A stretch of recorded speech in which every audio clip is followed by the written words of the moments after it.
samovarni masalasi, jo'ralarni masalasi, o'tirishliklarni masalasi. Yana maqtanadi. Bitta oshimiz bor edi, bugun ikkita oshimiz bor edi, qaysi biriga borsamkin deydi. Birodar, osh yegani keldikmi dunyoga? Nimaga biz samovarga bog'lanib qolganimiz endi tushundikmi? Do'zaxga tushsin, do'zaxga tushsin, do'zaxga tushsin degan hadis bor. Demak, u odam o'shanga loyiq odam. Psixologning o'zi ham psixologga muhtojda. Mana u bilan o'zi yolg'iz qolib ketganda xotirjamlik kelyaptimi? Buni xohlaydi.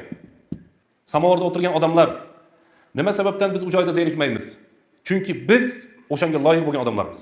Nimaga ila samovarga tartoryapti desa, o'shindan boshqa hayotda rohat ko'rgani yo'qda, shuning uchun xolos.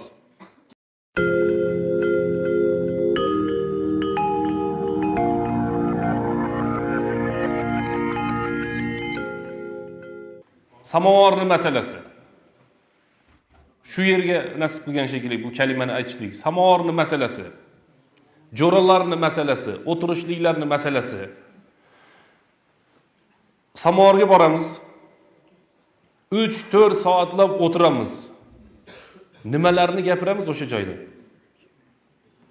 Nimani gapiryapmiz? Samovardan kelib biror marta o'ylab ko'rdikmi?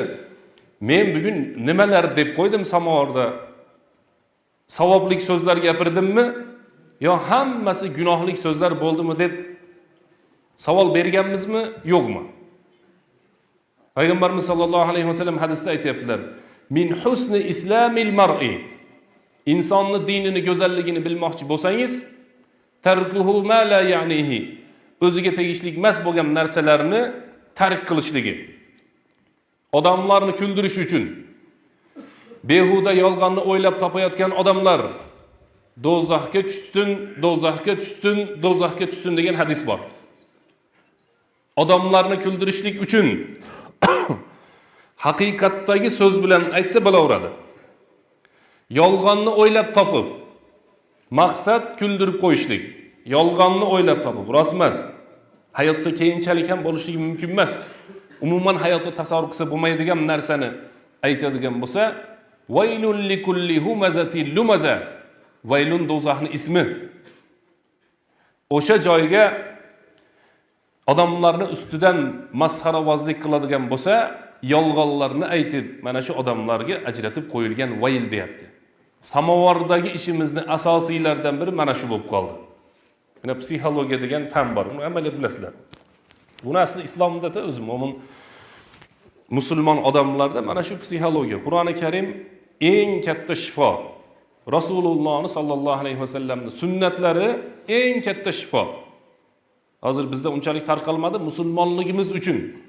Boshqa diyorlarga borsalar, albatta har bir odamda psixologi bo'ladi ekan. Buni endi biz mavzuyimizdan uzoqlashib ketyapmiz. So'z bilan so'z bir-birini chaqiradi degan qoidaga ko'ra, nima sababdan psixologi bo'ladi desa, ishdan kelib charchab qolyapman desa, mana bu joyga o'tiring. Ko'p yuraklaringizni siqmang. Har xil o'y fikrlarga bormang. Siz o'zingiz yaxshisiz, ana undaysiz, mana unday qilasiz deb dars o'tadi, foydasi bo'lmaydi o'sha darsning baribir.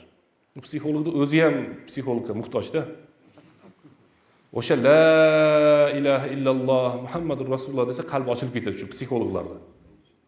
Uni ham davolashadi, borganda ham hammasini davolashadi. To'g'rimi? Nimaga desangiz, din yo'q, musulmonchilik yo'qmi?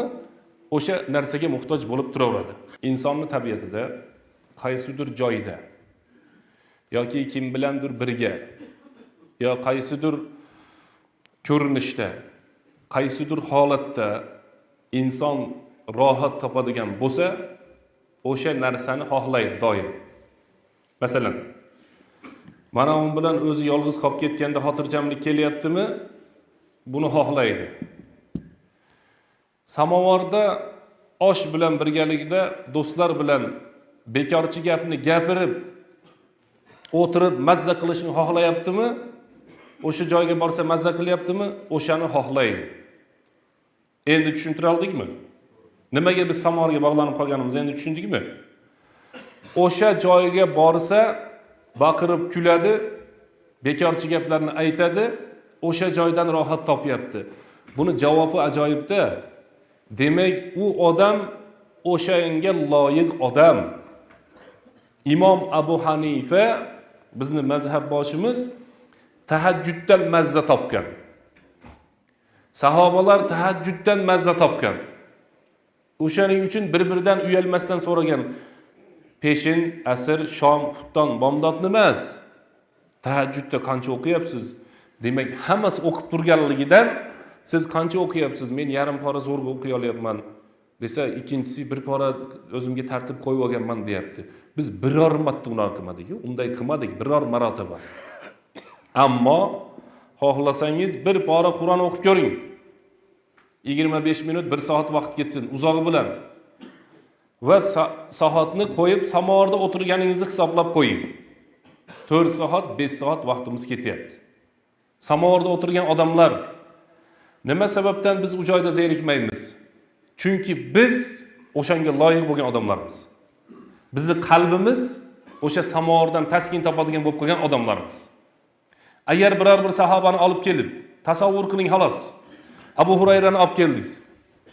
Eng katta samovarga olib bordinglar. Abu Hurayraligini bildirmadinglar. Boshqa bir shaklda kirdi. Bu hammaga tegishli emas u. Yaxshi o'tirgan odamlar ham bor samovarda. Hammasini biz do'zax deganimiz yo'q, tushuntiryapmiz xolos. Yaxshilik bilan o'tirganlar ham bor. Abu Hurayragaligi bilinmadi. Hamma o'zi bilsin. O'zini jo'rasi bilan bir mahalladagi notanish uzoqroq mahalladan kelgan odamni qatorida olib kelib o'tirg'izib qo'yildi.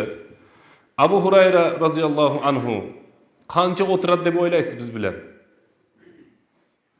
Hayot bu yoqda ekan-u deb mazza qilib o'tiradimi yo bu qanday odamlar bular? Musulmonlarning ichidamanmi deb o'rasa kerak o'zi ham.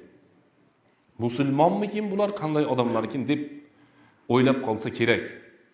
O'sha samovarda o'tirayotgan odamlar sahobalarni payg'ambarimiz sollallohu alayhi vasallamni bergan savollarga o'xshataman men. Ko'chada nima qilyapsizlar dedi payg'ambarimiz sollallohu alayhi vasallam sahobalarga. Ko'chada nima qilyapsizlar dedi. Ya Rasululloh biz ko'chada turmoqchimiz, ko'chada turishni yaxshi ko'ramiz deganda, "Atu haqqahu." Ko'chani haqqini beringlar dedilar. Ko'chani haqqi nima bo'ladi deganda, "Ghaddul basar." Ko'zlaringlarni haromdan to'singlar. Al-amru bil ma'ruf va nahyu anil munkar.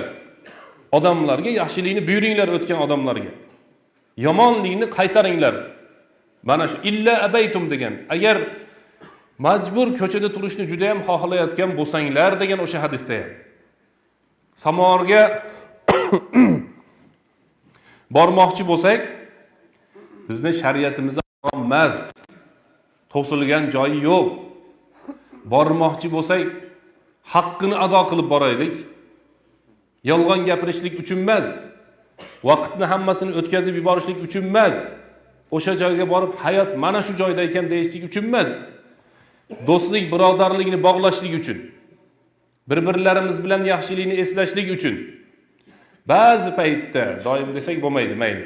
Ba'zi paytda amru ma'ruf va nahyi munkar qilib, yaxshilikka buyurib, yomonlikdan qaytarib, qiladigan ba'zi bir ishlarimizni maslahat qilishlik uchun borsak, zarari yo'q. Ana o samovarda yurgan odamlarga aytamiz, psixologlarning gapi buni jamlab olishlar uchun nimagayla samovarga tartoryapti desa, o'shindan boshqa hayotda rohat ko'rgani yo'q-da, shuning uchun xolos. Ana o tavjih deydi arab tilida. Biz o'zimizni yo'nalishimizni to'g'rilab olsak, boshqa joydan yaxshilikni topib olsak, o'sha boshqa joyga boramiz. Ba'zi birodarlar, shogirdlar desa ham bo'ladi. O'tira olmay qoldik. Ular bilan eski jo'ralarim bilan yo boshqalar bilan o'tira olmay qoldim. Ular juda o'zgarib ketibdi degan savolni beradi. Ular o'zgargani yo'q. Siz o'zgardingiz. Ular o'shunday turibdi. Siz ham xuddi o'shalarning qatorida edingiz. Sizning qulog'ingizga yolg'on gap yoqmaydigan bo'lib qoldi. Bekorchi gap yoqmaydigan bo'lib qoldi. G'iybat yoqmaydigan bo'lib qoldi. Tuhmat yoqmaydigan bo'lib qoldi. Chaqimchilik yoqmaydigan bo'lib qoldi. Va yana shunga o'xshagan narsalar yoqmadida, endi avvalgida yana samovarga borib o'tirsangiz, bittasi g'iybatdan tushsa, yuragingiz siqilyapti. Bittasi yolg'on gapdan tushsa, yuragingiz siqilyapti. Tuhmatdan tushsa, ayollardan, mashina, dunyodan tushsa, yuragingiz siqilyapti. O'tira olmay qoldingiz. Bular nimaga bunchalik bo'lib ketdi deb o'ylaydi ba'zilar. Ular hech qaysi tarafga o'zgargani yo'q. Siz o'zgardingiz. Samovarda o'tirishga majbur bo'layotgan bo'lsak, Bizi shariat bu narsadan qaytargani yo'q. Boraylikda yaxshilik bilan, aka-ukachilik bilan, mahallachilik bilan, jo'rachilik, do'stchilik bilan chiroyli vaqtini berib, o'zining haqqini berib uyga qaytib kelaylik. Borta oramizda har kuni umrlari, vaqtlari samovarda har kuni o'tayotgan odamlar bor. Yana maqtanadi. Bitta oshimiz bor edi, bugun ikkita oshimiz bor edi, qaysi biriga borsamkin deydi. Birodar, osh yegani keldikmi dunyoga? Osh yeb qaytib ketaveramizmi bu dunyodan? O'zgan guruchga. Biz yerda ham shu modaslardik. O'zganni guruchiga osh yeb qaytib ketaveramizmi? Agar illa abaytum bo'lsa, hadisga muvofiq, shu yerda o'tirmasak bo'lmaydi bo'lsa, o'zini haqqini berib qo'yaylik. Birodarlar, shuning uchun nimamizni o'zgartirishga harakat qilaylik. Umr ketyapti, vaqt ketyapti. Yaxshilik bilan tugatmasak, yomonlik bilan ham tugatib olishimiz mumkin.